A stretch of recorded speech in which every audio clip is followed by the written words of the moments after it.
Hello sir, नमस्कार. नमस्कार sir, actually आम्हाला असं निदर्शनास आलं होतं, आम्ही बघितलं होतं की आपलं क्लिनिक फार छान आयुर्वेदिक पंचकर्म ट्रीटमेंट केली जाते. तर त्या संदर्भात थोडी माहिती हवी होती सर. तर आपलं इंट्रोडक्शन देते. मी डॉक्टर विठ्ठल शिंदे. ओके. आपलं हे क्लिनिक विश्रांतवाडीमध्ये जवळजवळ 9 वर्षापासून आहे. अरे बाबा. ओके. आणि अगोदर सुरुवातीला मी एकट्याने सुरू केलं होतं. ओके. नंतर माझी वाईफ म्हणजे 2 वर्षानंतर म्हणजे साधारण 7 वर्षापासून ती पण असते. ओके. म्हणजे आम्ही दोघं मिळून सध्या हे क्लिनिक चालवतो सर. ओके. सर, पंचकर्माचे सगळे फॅक्टर्स म्हणजे नस्य वगैरे, बस्ती वगैरे जे काय असतात ते सगळं आपण इथं कव्हर करताय? हो, आपल्याकडे पंचकर्माच्या सगळ्या ट्रीटमेंट होतात. ओके. म्हणजे आयुर्वेदात जे काय पंचकर्म सांगितलेलं आहे तर त्या सगळ्या ट्रीटमेंट आपण करतो. ओके. आणि जे आजार आहेत म्हणजे जे आपण औषधी चिकित्सा म्हणतो आपण त्याला, औषधी चिकित्सा, आयुर्वेदात त्याला आपण शमन म्हणतो आपण. ओके. तर ते आपल्याकडं पूर्ण शमन चिकित्सा पण केली जाते. बरं. म्हणजे असं नाही की पेशंट आलं की त्याला पंचकर्म करायलाच पाहिजे. राईट. तर ज्याला गरज आहे त्याला पंचकर्म किंवा मग आपण नुसतं औषधांनी पेशंट बरे करू शकतो. ओके. ओके. जसं त्वचा विकार आहेत, मूत्र विकार आहेत, सेक्शुअल प्रॉब्लेम असतात, स्त्रियांचे पाळीचे विकार आहेत, लहान मुलांचे आजार आहेत, सांध्यांचे आजार किंवा हाडांशी संबंधित जे काय असतात, स्पॉन्डिलोसिस झालं, मणक्याचे आजार, आणखीन गुडघेदुखी, त्याचप्रमाणे अजून वाताचे जे आजार असतात. ओके. म्हणजे आयुर्वेदात पक्षाघात म्हणतात आणि त्यालाच मॉडर्न सायन्समध्ये पॅरालिसिस म्हटलं जातं. तर ते आजार आपल्याकडे बरे होतात. ओके. अजून मूळव्याध आहे, डायबिटीज आहे, कावीळ आहे. बरोबर. असे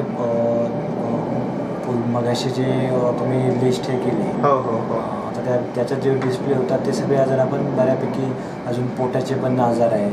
बरोबर. तर हे सगळे आजार आपल्याकडे याची ट्रीटमेंट व्यवस्थित ट्रीटमेंट केली जाते. ओके. सर, आणि सुवर्णप्राशनचं पण आपण करता का लहान मुलांसाठी? हो. तर सुवर्णप्राशन जे आहे तर ते दर महिन्याला एक पुष्य नक्षत्र येतं. बरोबर. साधारण 27 दिवसाच्या अंतराने येतं. तर ते आपल्याकडे ती ट्रीटमेंट पण केली जाते. बरं. ओके. सर, ग्रुपसाठी काही डिस्काउंट वगैरे आहे का आपल्याकडे? 5 लोकांचा एक ग्रुप असेल की आम्ही सोसायटीमधनं जरा एक क्रिएट करून दिला तर त्यासाठी डिस्काउंट रेट वगैरे काय असण्याची शक्यता आहे? हो, जर ग्रुपनी जर येत असतील तर आपण त्यांना 10% पर्यंत डिस्काउंट देऊ शकतो. ओके. ओके. आणि सर, ग्रुप डिस्काउंट तर झालं. आपलं असं सोसायटीमध्ये जर तुम्हाला बोलवलं गेलं की आमचा एक ग्रुप आहे पण सोसायटीमध्ये येऊन तुम्ही सर्व्हिस प्रोव्हाइड करू शकाल का, तर त्या कंडिशनमध्ये आपण काय करू?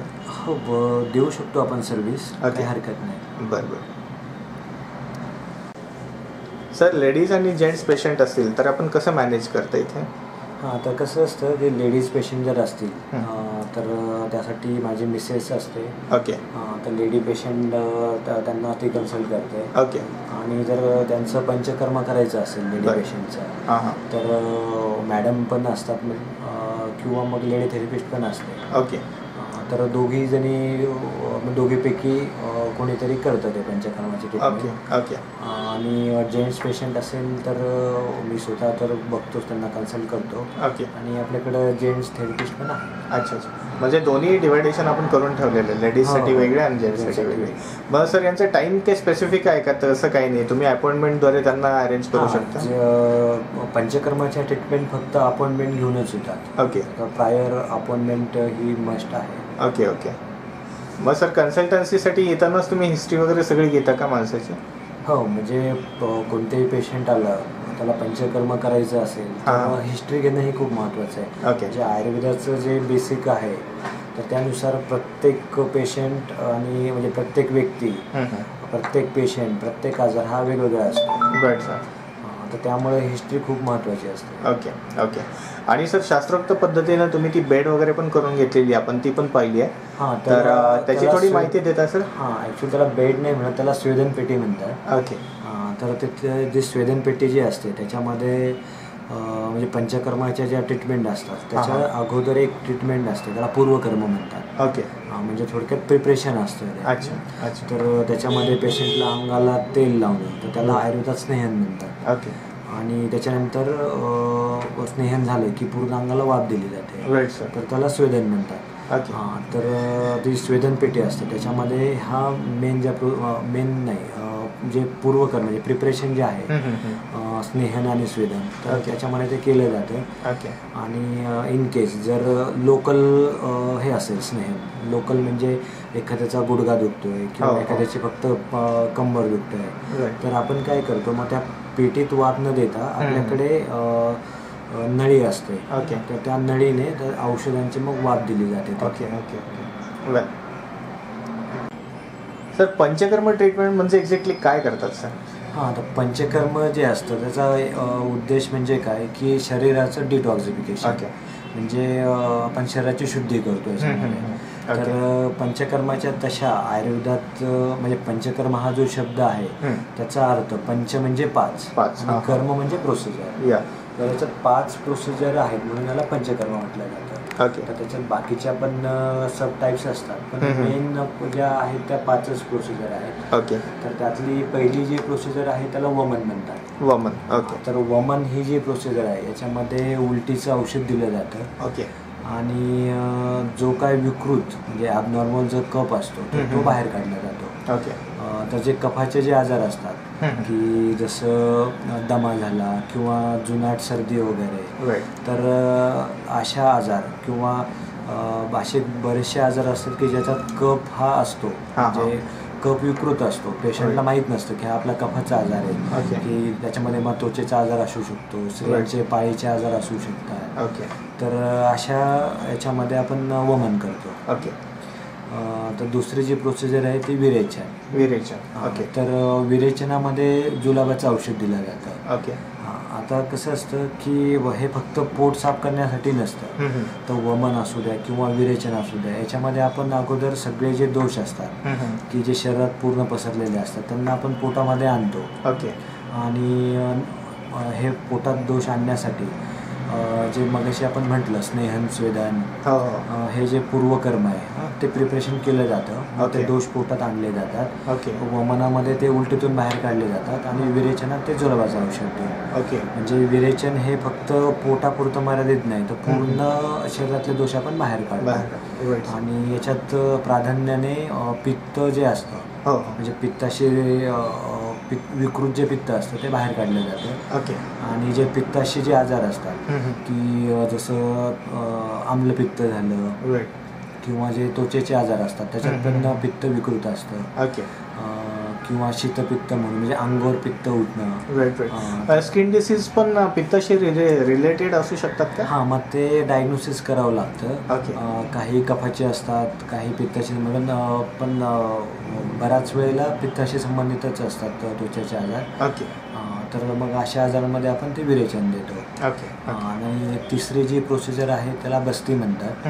तर बस्तीमध्ये जसं एनेमा दिला जातो, म्हणजे जे ॲलोपॅथीमध्ये पोट साफ करण्यासाठी एनेमा देतात, तर ॲक्च्युली आयुर्वेदात हे काय पोट साफ करण्यासाठी नसतं बस्ती, पण एनेमा जसं देतात ते लोक त्या पद्धतीने आपण इथे बस्तीचं औषध देतो. तर म्हणून म्हणजे समजण्यासाठी सोपं जावं म्हणून आपण कंपॅरिझन एनेमाशी करतो. पण ॲक्च्युली तो एनेमा नसतो, देण्याची पद्धत त्यासारखी असते. तर जनरली जे वाताचे जे आजार असतात तर त्याच्यामध्ये बस्ती केलं जातं. मग त्याचबरोबर अजून जसं की कॉन्स्टिपेशन असतं, म्हणजे पोट साफ न होण्याची तक्रार असते, किंवा वाताशी बाकीचे जे आजार असतात सांधेदुखी, मणक्याचे आजार, आमवात आहे, किंवा आयुर्वेदामध्ये बस्तीला अर्धी चिकित्सा म्हटलेलं आहे. ओके. तर म्हणजे 50% जे काही आजार असतात तर ते आपण बस्तीने क्युअर करू शकतो. Okay okay. चौथी जी ट्रीटमेंट आहे तर तिला नस्य म्हणतात. ओके.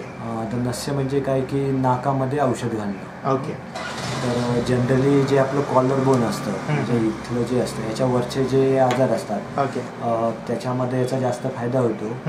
आणि आता याच्यावर मेंदू पण आहे किंवा आपले सेन्स ऑर्गन आहे, तर त्याच्याशी संबंधित आजार असतील तर याने जास्त फायदा होतो. Okay okay. आणि पाचवा जो प्रकार आहे तर त्याला रक्तमोक्षण म्हणतात. ओके. रक्तमोक्षण म्हणजे थोडक्यात काय, ब्लड काढणं. ओके. तर याचे पण 2 प्रकार असतात. म्हणजे जर त्वचेचा आजार किंवा रक्ताशी संबंधित जे काही आजार आहेत, आयुर्वेदात आम्ही याला रक्तविकृती म्हणतो. ओके. तर समजा फॉर एक्झाम्पल सोरायसिस असेल तर पूर्ण शरीरावर असेल तर आपण मग ते शिरेतून रक्त काढतो. ओके. आणि जर स्थानिक आजार असेल, जसं फॉर एक्झाम्पल एक्झेमा असतो किंवा पिंपल्स असतात, तर अशा केसमध्ये आपण मग जळू म्हणून जो एक किडा असतो तर तो लावतो आपण. आणि मग तो अशुद्ध रक्त शोषतो. आणि म्हणजे हे लोकलाइज असेल तर जळू, आणि पूर्ण शरीरात विकृती असेल तर शिरेतून. तर म्हणजे रक्ताशी संबंधित आजारासाठी आपण रक्तमोक्षण करतो. ओके. आपण हे पंचकर्माचे मेन 5 प्रकार बघितले. ओके. तर हे बेसिक शरीरशुद्धीचे 5 प्रकार आहेत. ओके. पण हे सोडून पण आपण त्याला सब टाईप म्हणू शकतो, की जसं डोळ्यांचे जर आजार असतील तर त्याच्यामध्ये आपण नेत्रतर्पण करतो. नेत्रतर्पण म्हणजे की एक पिठाचं आळं केलं जातं डोळ्यांच्या भोवती आणि त्यात औषधी तूप घातलं जातं. ओके. हे झालं डोळ्यांसाठी. अजून शिरोधारा म्हणून एक प्रकार असतो की त्याच्यामध्ये आपण डोक्यावर जसं शंकराच्या पिंडीवर अभिषेक केला जातो त्या पद्धतीने आपण डोक्यावर तेलाचा किंवा काढाही असू शकतो किंवा ताकाची पण आपण धारा असू धारा. ओके. तर ताकाची असेल त्याला तक्रधारा म्हणतात. ओके. तेलाची किंवा तेलाची असेल तर तैलधारा, आणि काढायची असेल तर मग त्याला शिरोधारा आपण म्हणतो. ओके. की जनरली मेंदूशी संबंधित किंवा आपण ज्याला मेंटल डिसऑर्डर म्हणतो तर ह्या केसमध्ये याचा जास्त फायदा होतो. ओके. त्याचबरोबर मग ब्लड प्रेशर आहे, झोप न येणं, तर अशा गोष्टीमध्ये पण त्याचा उपयोग होतो. ओके. त्याचबरोबर अजून अग्निकर्म म्हणून एक प्रकार असतो. ओके. तर अग्निकर्म म्हणजे काय की आपल्याकडे एक रॉड असतो, मग तो सोन्याचा असतो किंवा मातीचा पण असतो. ओके. तर जी काही पेशंटच्या जशा कंप्लेंट असतील त्यानुसार आपण तो ठरवतो, म्हणजे मातीचा वापरायचा आहे की सोन्याचा वापरायचा आहे. बरं. जनरली ज्या जॉईंट पेन्स असतात तर म्हणजे वेदना कमी करण्यासाठी त्याचा खूप फायदा होतो. ओके. त्याचबरोबर कर्णपुरण एक प्रकार असतो, म्हणजे कानामध्ये तेल घालणं. तर हे जे पंचकर्माच्या मेन जे प्रकार आहेत त्याच्यावर हे बाकीचे सब टाईप जे आहेत ते पण आपल्याकडे केले जातात. ओके.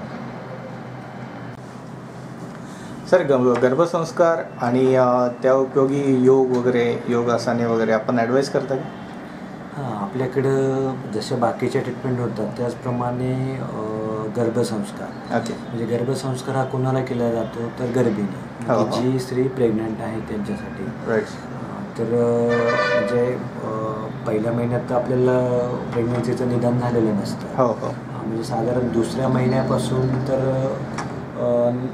जोपर्यंत डिलिव्हरी होत नाही, म्हणजे साधारण 9 महिने 9 दिवस, तर एवढ्या दिवसांची जी काही त्या स्त्रीने काय खाल्लं पाहिजे, तिने कसं आचरण असलं पाहिजे किंवा काय केलं पाहिजे, कसं, ह्याला विहार म्हणतात आयुर्वेदामध्ये. म्हणजे ह्या सगळ्या गोष्टीला गर्भिणी परिचर्या म्हणतात. ओके.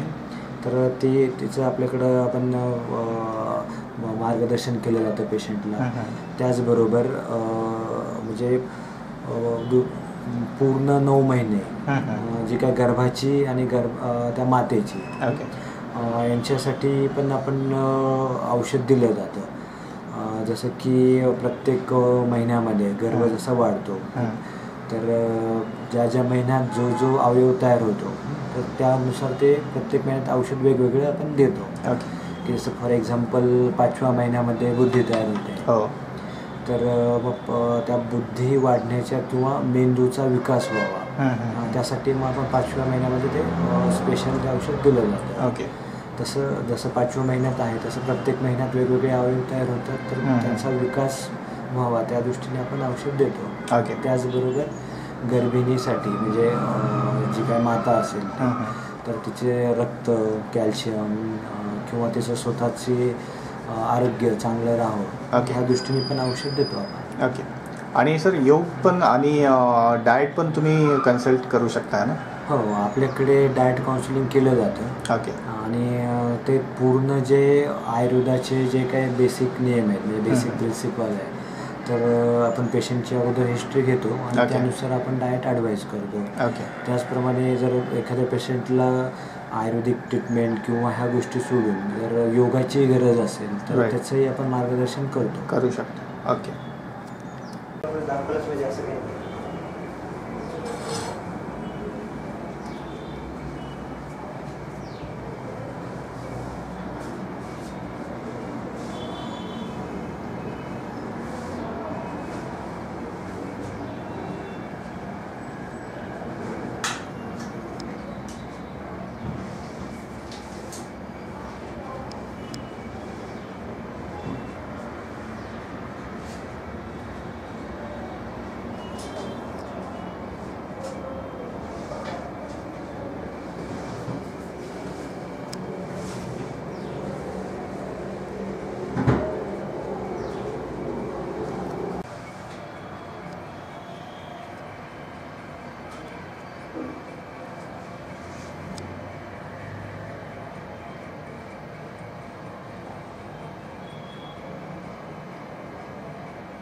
टोटल किती प्रकारचे औषध आहेत सर? ह्या रॅकमध्ये तसे 200 आहेत. अरे बाप. टोटल 400 मेडिसिन लागतात. ओके.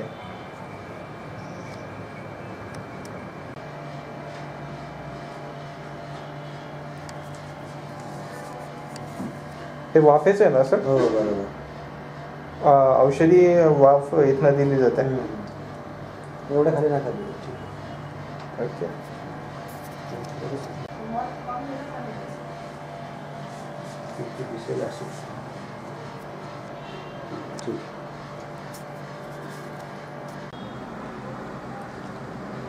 सर आपल्याकडून फार छान माहिती मिळाली, त्यासाठी फार आनंदी आहोत आम्ही. आणि ॲक्च्युली तुमच्या पुढील वाटचालीसाठी सुद्धा हार्दिक शुभेच्छा. ॲक्च्युली कसं आयुर्वेद हे तळागाळापर्यंत लोकांपर्यंत पोचलं पाहिजे हीच आमची इच्छा आहे. Right sir. आणि ते काम तुम्ही करताय. Right sir. Thank you sir. Thank you.